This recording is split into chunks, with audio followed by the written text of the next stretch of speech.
കാർബണിൻ്റെ പ്രധാനപ്പെട്ട കോമ്പൗണ്ടാണ് carbon monoxide എന്ന് പറയുന്നത്. നമുക്ക് കാർബൺ മോണോക്സൈഡും കാർബൺ ഡൈ ഓക്സൈഡും പഠിക്കാനുണ്ട്. അപ്പോൾ ആദ്യം നമുക്ക് കാർബൺ മോണോക്സൈഡിനെ കുറിച്ച് നോക്കാം. ലിമിറ്റഡ് സപ്ലൈ ഓഫ് എയറിൽ കാർബൺ കത്തുമ്പോഴാണ് കാർബൺ മോണോക്സൈഡ് ഉണ്ടാകുന്നത്. അപ്പോൾ നമ്മൾ എപ്പോഴും ശ്രദ്ധിക്കേണ്ട കാര്യം, ഒരു പദാർത്ഥം ബേൺ ചെയ്യുന്നു എന്ന് പറഞ്ഞാൽ അത് ഓക്സിജനായിട്ട് റിയാക്ട് ചെയ്യുക ചെയ്യണത്. അപ്പോൾ ഇവിടെ കാർബൺ അപൂർണമായിട്ടാണ് കത്തുന്നത്. പരിപൂർണമായി കത്തിക്കഴിഞ്ഞാൽ കാർബൺ ഡൈ ഓക്സൈഡ് ഉണ്ടാവും. അതുകൊണ്ടാണ് ഇവിടെ ലിമിറ്റഡ് സപ്ലൈ ഓഫ് എയർ എന്ന് പറയുന്നത്. ലിമിറ്റഡ് സപ്ലൈ ഓഫ് എയർ വന്നാലാണ് കാർബൺ മോണോക്സൈഡ് ഉണ്ടാവുള്ളൂ. അപ്പോൾ എപ്പോഴും ഈ വാക്ക് ശ്രദ്ധിക്കണം. ലിമിറ്റഡ് സപ്ലൈ ഓഫ് എയർ വന്നാൽ കാർബൺ മോണോക്സൈഡ് ആണ്. അപ്പോൾ നമ്മൾ ബേൺ ചെയ്യാണ്. അപ്പോൾ അതുകൊണ്ട് ഹീറ്റിൻ്റെ സിമ്പിൾ ഇടണം എന്തായാലും കേട്ടോ. അപ്പോൾ C+O2 gives 2CO എന്ന് എഴുതും. കാരണം എന്താ, ഇവിടെ 2 ഓക്സിജൻ ആയതുകൊണ്ട് ഇവിടെ 2 ഇടണം. ഇവിടെ സ്വാഭാവികമായിട്ട് 2 കാർബൺ വന്നപ്പോൾ ഇവിടെ 2 C ഇവിടെ മാർക്ക് ചെയ്യണം. എപ്പോഴും നമ്മൾ റിയാക്ഷൻ ഇക്വേഷൻ എഴുതിയതിന് ശേഷം ബാലൻസ് ചെയ്താൽ മതി, ഇല്ലെങ്കിൽ തെറ്റിപ്പോവും. ഇനി അടുത്തത് ഫോമിക് ആസിഡ്. ഫോമിക് ആസിഡ് എന്ന് പറഞ്ഞാൽ HCOH. ഇതിനെ ഡീഹൈഡ്രേറ്റ് ചെയ്യുക, അതായത് ഇതിൽ നിന്ന് വെള്ളം എടുത്ത് കളയുക. ആരെയാണ് ഉപയോഗിക്കുന്നത്? Concentrated sulphuric acid. Concentrated sulphuric acid എന്ന് പറയുന്നത് ഡീഹൈഡ്രേറ്റിംഗ് ഏജൻ്റാണ്. അതായത് റിമൂവൽ ഓഫ് വാട്ടറിനെ റിമൂവ് ചെയ്യാൻ വേണ്ടിയിട്ടാണ് കോൺസെൻട്രേറ്റഡ് സൾഫ്യൂരിക് ആസിഡ് ഉപയോഗിക്കുന്നത്. അത് 373 കെൽവിൻ ടെമ്പറേച്ചറിലാണ് ഈ റിയാക്ഷൻ ക്യാരി ഔട്ട് ചെയ്യുന്നത്. അപ്പോൾ ഇവിടെ എന്താ ചെയ്യാമെന്നറിയോ? ഇതിൽ നിന്നും വാട്ടറിനെ നമുക്ക് എടുത്ത് കളയാം. H അപ്പോൾ 2H ആയാലും ഇവിടുന്ന് ഓരോ ഓക്സിജനും കൂടി എടുക്കുമ്പോൾ H2O അല്ലേ. H2Oനെ ഞാൻ എടുത്ത് കളഞ്ഞു. ബാക്കി ഇവിടെ എന്താ ഉള്ളത്? CO. അപ്പോൾ ഫോമിക് ആസിഡിനെ ഡീഹൈഡ്രേറ്റ് ചെയ്ത് കഴിഞ്ഞാൽ കാർബൺ മോണോക്സൈഡും വാട്ടറും കിട്ടും. സൾഫ്യൂരിക് ആസിഡിനാണ് ഇവിടുത്തെ റിയേജൻ്റ് എന്ന് പറയുന്നത്. ഇനി കമേഴ്ഷ്യലായിട്ടുള്ള പ്രിപ്പറേഷനാണ്. നമ്മൾ ഹൈഡ്രജൻ്റെ യൂണിറ്റിൽ പഠിച്ചിട്ടുണ്ട്. ഹൈഡ്രജൻ്റെ പ്രിപ്പറേഷനിലാണ് പഠിച്ചിരുന്നതെന്ന് മാത്രം. അപ്പോൾ ഇവിടെ എന്താ ചെയ്യാന്നറിയോ? റെഡ് ഹോട്ട് കോക്കിലൂടെ സ്റ്റീം കടത്തിവിടുക. ചൂടാക്കിയ കോക്കിന് മുകളിലൂടെ നീരാവി കടത്തിവിടുമ്പോൾ നമുക്ക് എന്തുണ്ടാവുന്നു? കാർബൺ മോണോക്സൈഡും ഹൈഡ്രജനും ഉണ്ടാകുന്നു. ഇവിടെ 1273 കെൽവിൻ ടെമ്പറേച്ചർ ഇമ്പോർട്ടൻ്റ് ആണ്. ആ ടെമ്പറേച്ചർ കാണാതെ പഠിച്ചു വയ്ക്കണം.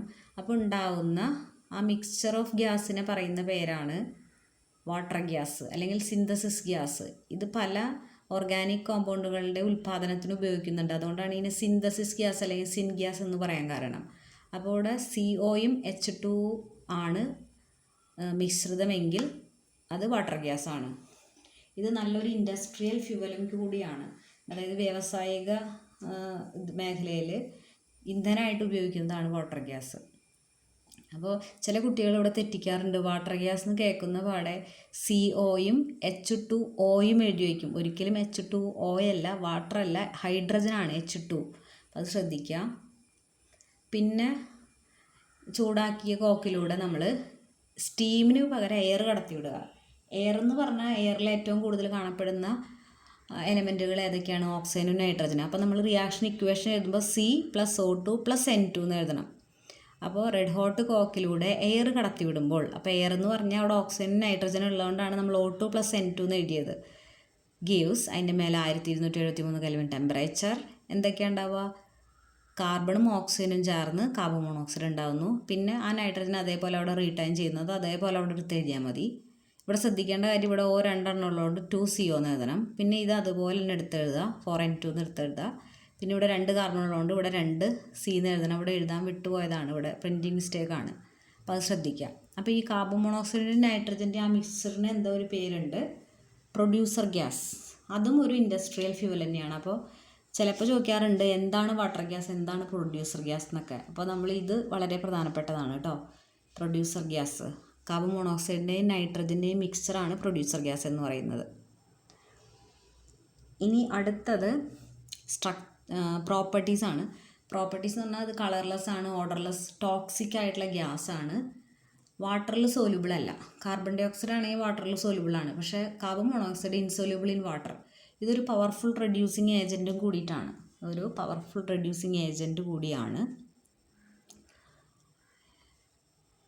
എന്താണ് ഗുഡ് റെഡ്യൂസിങ് ഏജൻ്റാന്ന് പറയാനുള്ളത്? നമുക്ക് ഈ റിയാക്ഷൻ നോക്കി പറയാം. മെറ്റൽ ഓക്സൈഡുകൾ റെഡ്യൂസ് ചെയ്യാനുള്ള കഴിവുണ്ട്. ഇവിടെ എടുത്തിരിക്കുന്ന മെറ്റൽ ഓക്സൈഡ് അയേണിൻ്റെ ഓക്സൈഡാണ് അല്ലേ, Fe2O3. ഇതിനെ റെഡ്യൂസ് ചെയ്ത് അയേൺ ആക്കി മാറ്റാൻ പറ്റും. Metal oxide reduces to metal, അതായത് iron oxide reduced to iron. അപ്പോൾ നമുക്കിവിടെ നോക്കാം, ഇവിടെ +3 ആണ് ഓക്സിഡേഷൻ സ്റ്റേറ്റ് അയണിൻ്റെ, ഇവിടെ 0 ആണ്. സോ +3യിൽ നിന്നും 0 ആയി കുറഞ്ഞു, ഓക്സിഡേഷൻ നമ്പർ കുറഞ്ഞു. അതുകൊണ്ട് ഇതിന് സംഭവിച്ചത് റിഡക്ഷനെ സഹായിച്ച ആളാരാണ്? Carbon monoxide. അതുകൊണ്ട് ഇതൊരു ഗുഡ് റെഡ്യൂസിങ് ഏജൻ്റ് ആണ്. ഇനി റിയാക്ഷൻ ഇക്വേഷൻ നമുക്ക് നോക്കാം. Fe2O3 + CO Fe ആയി മാറുന്നു. Fe2O3യിൽ നിന്ന് ഇതിനെ Fe, അതായത് Fe2O3യിൽ Fe ഇവിടെ എഴുതാം. പിന്നെ കാർബൺ മോണോക്സൈഡ് CO ഓക്സിജനുമായി ചേർന്ന് കാർബൺ ഡൈ ഓക്സൈഡ് ഉണ്ടാവുക ചെയ്യണത്. എപ്പോഴും ശ്രദ്ധിക്കണം, കാർബൺ മോണോക്സൈഡ് ഓക്സിജൻ ഇപ്പുറത്തുണ്ടെങ്കിൽ എന്തായാലും കാർബൺ ഡൈ ഓക്സൈഡ് ആയിട്ട് ഇപ്പുറത്തേക്ക് മാറാനുള്ള സാധ്യതയാണ് കൂടുതൽ. അപ്പോൾ CO2 എന്ന് എഴുതി. ഇനി നമുക്ക് ഇക്വേഷൻ ബാലൻസ് ചെയ്യാൻ കുറച്ച് ബുദ്ധിമുട്ടാണ് ബാലൻസ് ചെയ്യുക. അപ്പോൾ നമ്മൾ എളുപ്പത്തിന് എന്താ ചെയ്യേണ്ടതെന്ന് അറിയുമോ? ഇവിടുത്തെ ഓക്സിജൻ്റെ ഇവിടെ താഴെ ഒന്നുമില്ലല്ലോ, ഇവിടെ 1 ആക്ച്വലി. അപ്പോൾ ഇവിടെ 1 എഴുതിയില്ലെങ്കിലും കുഴപ്പമില്ല. ഈ 3 എടുത്ത് ഇങ്ങോട്ട് ഇടുക. അപ്പോൾ എന്ത് വരും? ഇനി നമുക്ക് റിയാക്ഷൻ ഇക്വേഷൻ ബാലൻസ് ചെയ്യാം, എളുപ്പമാണ്. ഇവിടെ 2 Fe ഉള്ളതുകൊണ്ട് ഇവിടെ 2 എന്ന് എഴുതാം. പിന്നെ ഇവിടെ എത്ര ഓക്സിജൻ ഉണ്ട്? 6 ഓക്സിജൻ ഉണ്ട് അല്ലേ? 6 ഓക്സിജൻ ഉള്ളതുകൊണ്ട് ഇവിടെ നമ്മൾ 3 എന്ന് എഴുതണം. അങ്ങനെയാണെങ്കിൽ 3 2 6 ഉള്ളൂ അല്ലേ? അപ്പോൾ ഇത് ക്രോസ് ചെയ്ത് എഴുതുക കേട്ടോ, ക്രോസ് ചെയ്ത് എഴുതുക, അതാണ് എളുപ്പവിദ്യ. പിന്നെ നിങ്ങൾക്ക് സ്വന്തമായിട്ട് വേണമെങ്കിൽ ചെയ്യണമെങ്കിൽ ചെയ്യാം. എളുപ്പത്തിന് വേണ്ടി പറഞ്ഞെന്നുള്ളൂ. നമുക്ക് എക്സാം ഹോളിലൊക്കെ ആകുമ്പോൾ ചിലപ്പോൾ നമുക്ക് ഇതൊക്കെ ബാലൻസ് ചെയ്യാനിരിക്കാനൊക്കെ ബുദ്ധിമുട്ടല്ലേ? അപ്പോൾ അതുകൊണ്ടാണ് ഇങ്ങനെ ട്രിക്കായിട്ട് പഠിച്ചു വെക്കുന്നത്, നല്ലതാണ്. ഇനി സിങ്ക് ഓക്സൈഡ് കാർബൺ മോണോക്സൈഡ് ആയിട്ട് റിയാക്ട് ചെയ്യുമ്പോൾ zinc oxide reduces to zinc. അപ്പോൾ ഇവിടെ Zn+2 ആണ് ഓക്സിഡേഷൻ സ്റ്റേറ്റ്. ഇവിടെ 0യിലേക്ക് മാറും. +2യിൽ നിന്ന് 0യിലേക്ക് താന്നു അല്ലേ? അപ്പോൾ റിഡക്ഷൻ. അപ്പോൾ കാർബൺ മോണോക്സൈഡ് ഇതിനെ റെഡ്യൂസ് ചെയ്തു. അതുകൊണ്ട് ഇവിടെ carbon monoxide good reducing agent ആണ്. അപ്പോൾ ഇവിടെ Zn CO2 എളുപ്പമാണ് അല്ലേ? ഈ CO ഓക്സിജനുമായി ചേർന്ന് CO2 ആയി മാറുന്നു. Zn അതുപോലെ തന്നെ എഴുതാം. ഇനി കാർബൺ മോണോക്സൈഡിൻ്റെ സ്ട്രക്ചറാണ്. ഇതാണ് കാർബൺ മോണോക്സൈഡിൻ്റെ സ്ട്രക്ചർ എന്ന് പറയുന്നത്. അവിടെ ആദ്യം എഴുതുന്ന ബോണ്ട് സിഗ്മ, പിന്നെ 2 ബോണ്ടും പൈ ബോണ്ടാണ് കേട്ടോ. ഇവിടെ ശ്രദ്ധിച്ച് നോക്കിയാൽ നിങ്ങൾക്ക് മനസ്സിലാവും, ഇവിടെ ലോൺ പെയർ ഇട്ടിട്ടുണ്ട് കാർബണിൻ്റെ ഓക്സിജൻ്റെ മേലെ അല്ലേ? ഈ ലോൺ പെയർ ഉള്ളതുകൊണ്ട് തന്നെ ഇതൊരു നല്ല ഇലക്ട്രോൺ ഡോണറാണ് കാർബൺ മോണോക്സൈഡ് മോളിക്യൂള്. ഇവിടെ ലോൺ പെയർ ഉള്ളതുകൊണ്ട് ആ ലോൺ പെയറിനെ കൊടുക്കാൻ തയ്യാറാണ് കാർബൺ മോണോക്സൈഡ്. അതുകൊണ്ട് കാർബൺ മോണോക്സൈഡ് മോളിക്യൂൾ ഇലക്ട്രോൺ ഡോണറാണ്. അത് മെറ്റലായിട്ട് റിയാക്ട് ചെയ്തിട്ട് മെറ്റൽ കാർബോണിൽസ് ഉണ്ടാക്കും. അതായത് ഇപ്പോൾ ഇവിടെ മിസ് ഒരു ഇത് കാണിക്കാം, കാണുന്നുണ്ടല്ലോ അല്ലേ? NiCO4 ടൈംസ് നിക്കൽ എന്ന് പറയുന്ന മെറ്റൽ CO കാർബൺ മോണോക്സൈഡുമായിട്ട് ചേർന്നുണ്ടായിട്ടുള്ള മെറ്റൽ കാർബോണിലാണ് കൊടുത്തിട്ടുള്ളത്. NiCO4 times. അത്ര ഇമ്പോർട്ടൻ്റ് അല്ല, അത് നിങ്ങൾ മനസ്സിലാക്കാൻ വേണ്ടി മിസ് കാണിച്ചു തന്നേ ഉള്ളൂ.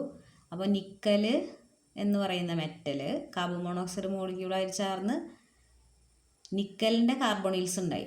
അപ്പോൾ മെറ്റലായിട്ട് റിയാക്ട് ചെയ്യുമ്പോൾ മെറ്റൽ കാർബോണിൽസ് ഉണ്ടാവുമെന്ന് മനസ്സിലായല്ലോ. ആ ഒരു പോയിന്റ് മനസ്സിലാക്കിയാൽ മാത്രം മതി. ഇനി അടുത്തത് കാർബൺ മോണോക്സൈഡ് എന്ന് പറയുന്നത് പോയ്സണസ് ആണ്. നമ്മൾ ആദ്യമേ പറഞ്ഞു ടോക്സിക് ഗ്യാസ് ആണ്. അത് പോയ്സണസ് ആണെന്ന് പറയാൻ കാരണം വേറെ ഒന്നും കൊണ്ടല്ല, അത് നമ്മൾ ഇൻഹെയിലൊക്കെ ചെയ്ത് കഴിഞ്ഞാൽ, നമ്മളത് ശ്വസിച്ച് കഴിഞ്ഞാൽ നമ്മുടെ ശരീരത്തിലുള്ള ഹീമോഗ്ലോബിൻ ആയിട്ട് കൂടിച്ചേർന്നിട്ട് ഹൈലി സ്റ്റേബിൾ ആയിട്ടുള്ള കാർബോക്സി ഹീമോഗ്ലോബിൻ എന്ന് പറഞ്ഞിട്ടുള്ള ഒരു കോംപ്ലക്സ് ആയിട്ട് മാറും. ഈ കാർബോക്സി ഹീമോഗ്ലോബിനായി മാറിക്കഴിഞ്ഞാൽ നമ്മുടെ ശരീരത്തിലുള്ള ആ ഹീമോഗ്ലോബിനിലുള്ള RBC ഉണ്ടല്ലോ, ഹീമോഗ്ലോബിൻ്റെ oxygen carrying capacity oxygen carrying കപ്പാസിറ്റിനെ ഇല്ലാണ്ടാക്കും. അപ്പോൾ മിസ് ഒന്നുകൂടെ പറയാം, കാർബൺ മോണോക്സൈഡ് ഹീമോഗ്ലോബിനുമായിട്ട് കമ്പൈൻ ചെയ്തിട്ട് ഒരു ഹൈലി സ്റ്റേബിൾ കോംപ്ലക്സ് ആയിട്ടാണ് മാറുക ചെയ്യുക. That is carboxy haemoglobin. അത് എന്താ ചെയ്യുകയെന്ന് വെച്ചിട്ടുണ്ടെങ്കിൽ ഹീമോഗ്ലോബിൻ്റെ ഓക്സിജൻ ക്യാരിങ് കപ്പാസിറ്റിയെ ഇല്ലാതാക്കും, പ്രിവെൻറ്റ് ചെയ്യും.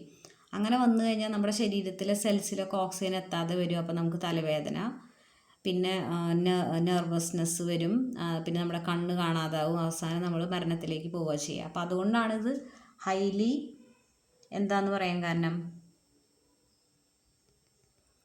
പോയ്സണസ് ആണെന്ന് പറയാൻ കാരണം. അതുകൊണ്ടാണ് ഹൈലി പോയ്സണസ് ആണെന്ന് പറയാനുള്ള കാരണം.